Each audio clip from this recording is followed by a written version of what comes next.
Imagine a local shop in a small town that only takes one specific token, and every other store on Earth must buy that token to trade.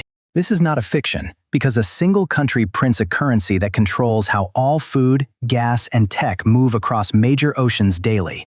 What most people never realize is that this central financial system affects your daily budget, your grocery bill, and your long-term job security directly.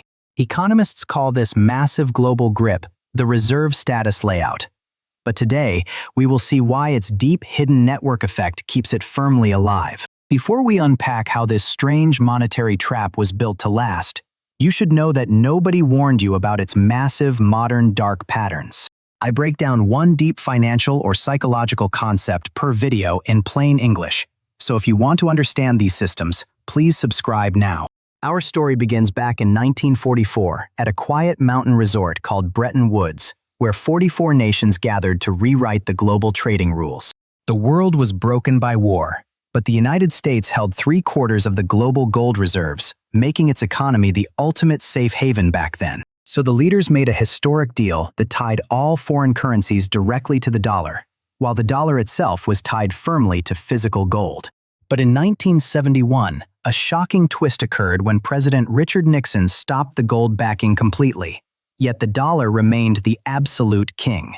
This brings us to our first open loop, because a fiat currency backed by absolutely nothing should have collapsed. But instead, it grew much more powerful.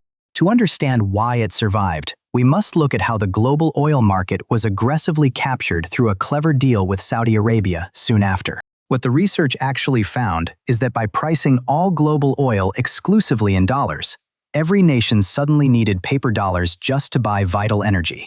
This created the famous petrodollar system, which meant countries had to export real goods to America just to get the paper currency they desperately needed. Think about the last time you bought gas for your car, and try to visualize how that simple purchase connects back to this massive geopolitical deal. This is our first pattern interrupt, because your local fuel price is actually determined by global banks trading trillions of dollars across digital screens daily. Now let us look at the modern data from June 26, which shows the dollar still commands over 47% of all global transaction value.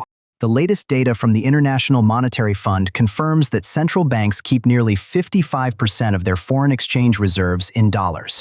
The nearest rival is the euro, which sits far behind at just under 20%, while the Chinese renminbi accounts for just over 2% globally. This extreme gap is what researchers call network density, meaning a system becomes vastly harder to leave as more people use it every single day. Before I get to the most counterintuitive part of this monetary empire, let us first look at how global trade finance is completely locked in. In trade finance markets, the dollar is used in over 85% of all transactions, meaning factories and ports cannot run without American currency. If a factory in Brazil wants to sell soy to a processing plant in Japan, they do not use real reals or yen for the deal. Instead, they convert their money into dollars first, execute the international trade transaction, and then convert those dollars back into their own local currency. This extra step creates a massive hidden tax that benefits American banks, while forcing foreign companies to bear all the volatile currency exchange risks. Your brain did not evolve to calculate these massive macroeconomic webs, but major corporations have exploited this exact structural advantage for many profitable decades. What most people never realize is that this setup allows the United States to print money freely to buy real goods from hardworking foreign factories. This is the part nobody tells you about inflation, because America can effectively export its domestic inflation to the rest of the world quite easily.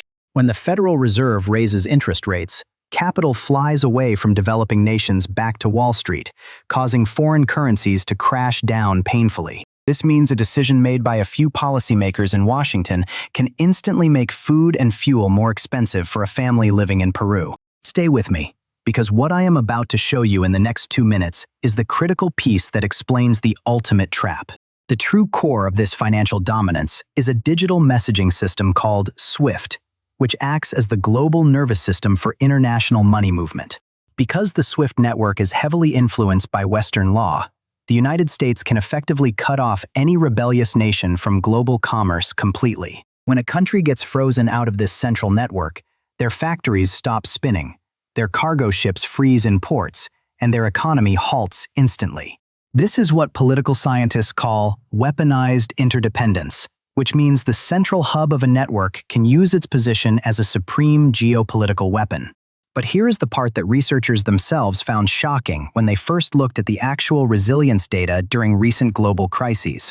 You might hear rumors on the news about rapid de-dollarization, but when the global economy enters a severe panic, everyone rushes to buy dollars. This happens because the market for United States Treasury bonds is the deepest and most liquid financial pool that exists anywhere on this planet. Foreign central banks need a safe place to store their cash, and no other nation offers the same combination of rule of law and scale. The Chinese currency has strict capital controls, meaning you cannot easily move billions of dollars out of Beijing if you suddenly need your money. The Eurozone has deep structural political divisions, which means there is no single unified treasury bond that can match the American safety scale yet. So despite all the loud political speeches and alternative trade blocs, the global financial system remains completely addicted to the green paper currency. And here is the thing. You can actually use this deep understanding of network effects to make much better personal choices in your own life.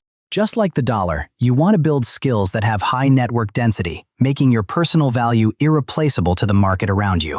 When your unique skills are the central currency of your workplace, you gain ultimate leverage over your time, your income, and your career direction.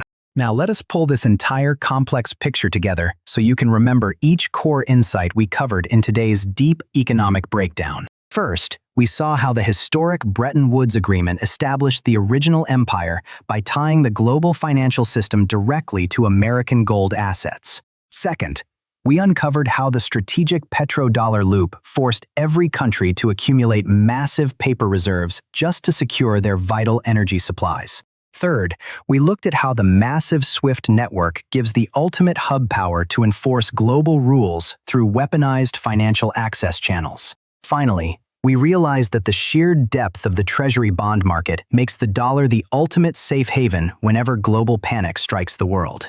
The name for this self-reinforcing financial cycle is the reserve currency trap, and once you understand its mechanics, you will see it everywhere online. Share this video with one person you know who deserves to truly understand how global power, dark money networks, and psychology actually intersect today. One deep conversation about these hidden systems could change how they see the global economy and their own financial future for their entire life.